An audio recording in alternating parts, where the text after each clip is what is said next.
Assalamualaikum warahmatullahi wabarakatuh. Salam sejahtera untuk kita semua, para pemirsa. Berikut ini akan dijelaskan tentang fisika optika untuk pokok bahasan difraksi. Pada penjelasan berikut ini akan diterangkan yang pertama tentang pendahuluan mengenai difraksi, kemudian yang kedua adalah difraksi untuk celah tunggal panjang, kemudian difraksi untuk celah tunggal lingkaran, kemudian celah banyak atau kisi difraksi yang dilengkapi dengan contoh-contoh soal dan penyelesaian serta soal latihan. Kita akan awali dari pendahuluan.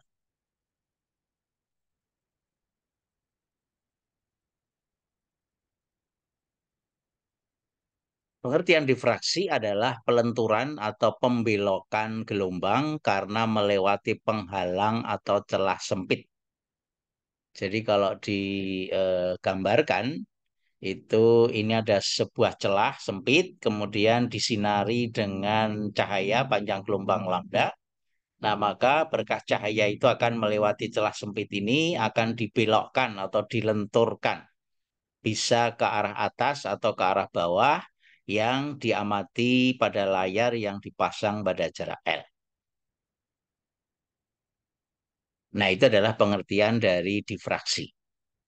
Nah, kemudian dari pelenturan atau pembelokan cahaya karena melewati celah sempit ini, maka akan terjadi interferensi pada setengah dari lebar celahnya.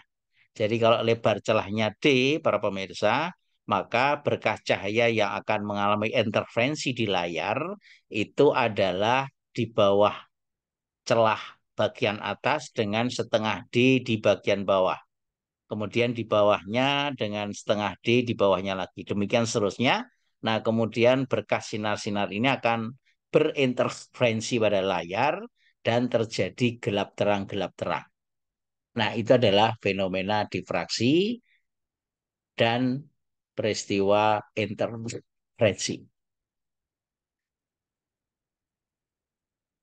Yang pertama adalah difraksi untuk celah tunggal. Jadi kalau sebuah celah tunggal bentuknya adalah kecil memanjang, memanjangnya ke arah dalam atau luar dari bidang gambar, para pemirsa. Kemudian layar dipasang pada jarak L dari celah. Nah, maka seperti tadi telah dijelaskan, yaitu pada jarak D per 2 atau setengah D, itu akan terjadi interferensi dari cahaya yang melewati celah ini. Nah, syarat terjadinya interferensi minimum pada titik P, sebut saja ini titik P, dipenuhi relasi D sin theta atau D tangens theta karena tetanya kecil sama dengan DY per L sama dengan M kali lambda, di mana M sama dengan 1, 2, 3 adalah orde dari interferensi. Nah, jadi interferensi minimum ini itu membatasi untuk lebar terang dari hasil interferensi dari difraksi.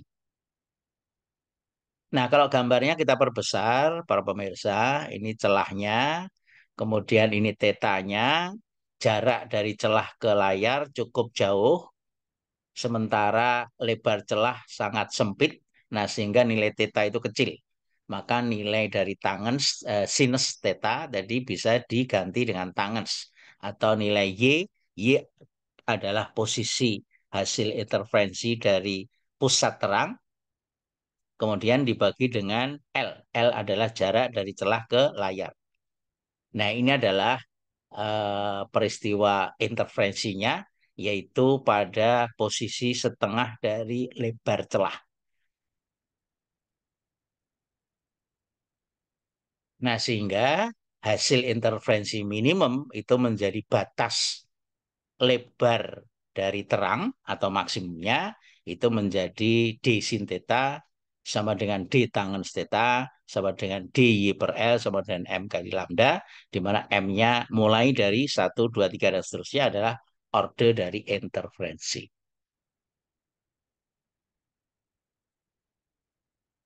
Nah, kemudian yang kedua, kalau bentuk celahnya adalah celah lingkaran. Nah, kalau bentuk celahnya lingkaran, maka eh, fungsi dari hasil interferensi pada layar itu memenuhi persamaan fungsi sombrero.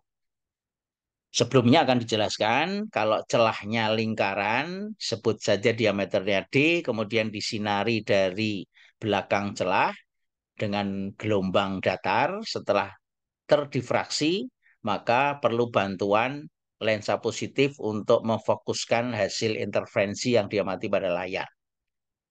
Nah, minimum pertama, pola difraksi yang berbentuk lingkaran-lingkaran diameter D memenuhi persamaan sin theta sama dengan 1,22 lambda per D. Nah, faktor 1,22 itu dari analisis matematis, yaitu berupa fungsi sombrero tadi. Nah, jadi kalau ini digambarkan pola intensitas, ini terang utama, kemudian ini gelap, ini terang berikutnya gitu. Nah, maka orde dari sudut difraksi itu bukan kelipatan bilangan bulat. Untuk hasil yang pertama, maka sin theta 1 faktor pengali lambda per D-nya adalah 1,220. Untuk theta yang kedua, maka nilai faktor pengalinya adalah 2,233. Sedangkan untuk yang ketiga adalah 3,238. Jadi kalau pada difraksi celah garis lurus, maka ordenya ini 1, 2, 3. Tapi kalau fungsi sombrero untuk celah lingkaran, maka ordenya angka-angka seperti pada tabel di bagian kanan.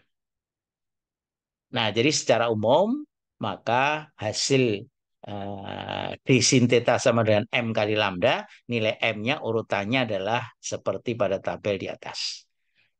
Nah, pusat maksimum itu dinamakan pola airy atau terang utama berupa lingkaran. Nah, ini adalah skema dalam bidang. Kalau dalam 3 dimensi sebagai berikut, para pemirsa, ini bentuk fungsinya seperti topi orang Meksiko yang dinamakan fungsi sombrero di atas. Yaitu ini bagian terang utama, kemudian ini gelap, kemudian terang berikutnya. Gelap, terang, dan seterusnya. Yang bentuknya ini 3 dimensi. Demikian untuk celah tunggal lingkaran. Untuk melengkapi pemahaman difraksi celah tunggal ini, para pemirsa, kita akan bahas beberapa contoh soal dan penyelesaian. Soal nomor 1, sebuah celah tunggal dengan lebar 0,2 mm disinari dengan sinar laser helium neon yang mempunyai panjang gelombang 6328 angstrom. Di belakang celah pada jarak 5 meter dipasang layar untuk mengamati pola difraksi. Hitung lebar terang utama yang terlihat pada layar. Jadi ini adalah salah satu contoh dari celah yang tunggal memanjang. Nah, soal ini kalau kita sederhanakan, itu diketahui di lebar celahnya 0,2 mili, panjang gelombangnya 6328, dijadikan milimeter 6,328 kali 10⁻⁴ milimeter, L-nya 5 meter, dijadikan milimeter 5.000. Ingat, syarat terjadinya interferensi minimum itu menjadi batas posisi terang atau maksimum. Nah, sehingga memenuhi persamaan D sin theta sama dengan D tanggal theta sama dengan D Y per L sama dengan M kali lambda.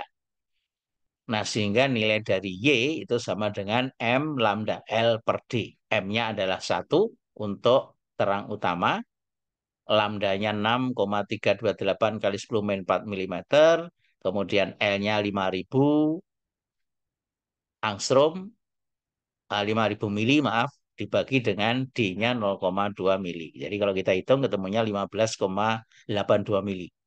Nah, 15,82 mili itu adalah jarak dari pusat terang sampai dengan batas gelap yang sempit. Nah, pertanyaannya adalah lebar terang. Jadi kalau lebar terang berarti ke arah atas dan ke arah bawah berarti 2 kali Y. Nah, sehingga lebar terangnya adalah D besar sama dengan 2Y, 2 kali 15,82 mili, ketemunya 31,64 mili. Itu adalah lebar terang dari atas ke bawah sampai dengan batas gelap.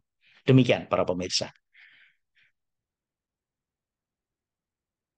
Nah, kemudian untuk soal nomor 2, itu terkait dengan celah tunggal yang bentuknya lingkaran. Suatu celah tunggal berbentuk lingkaran dengan diameter 0,2 mm disinari dengan sinar laser helium neon, panjang gelombang 633 nanometer. Kemudian di belakang celah pada jarak 4 meter diletakkan layar untuk menangkap pola difraksi yang terjadi. Hitung luasan terang utama atau pola airi yang terbentuk pada layar. Nah, jadi kalau soal ini disederhanakan, para pemirsa, diketahui D-nya 0,2 mili, L-nya 4 meter, jadikan mili 4000, kemudian panjang gelombangnya 633 nano atau 633 angstrom, menjadi 6,33 kali 10 mili 4 mili. Nah, ingat untuk celahnya tunggal lingkaran, maka pola intensitas berbentuk lingkaran dengan jari-jari berupa pola airi mohon persamaan sin theta sama dengan 1,22 lambda per D. Ingat nilai M-nya itu yang pertama 1,22. Maka nilai D Y per L sama dengan 1,22 lambda atau Y-nya sama dengan 1,22 lambda L per D. Nah, kalau kita masukkan nilai-nilainya, lambdanya 6,33 10 min 4 mili, kemudian L-nya 4000 angstrom, per D-nya 0,2 mili, akan diperoleh 15,45 mm. Ini adalah jari-jari pola airi. Jadi yang lingkaran tengah ini, itu jari-jari Y-nya ini. Nah, sehingga lebar terang adalah lingkaran, maka luas lingkaran dengan jari-jari Y itu merupakan lebar terang utama, yaitu sama dengan PY kuadrat. Kalau kita hitung dengan nilai Y 15,45 kuadrat akan diperoleh 750 mm kuadrat. Nah, demikian para pemirsa contoh untuk difraksi celah tunggal berbentuk lingkaran.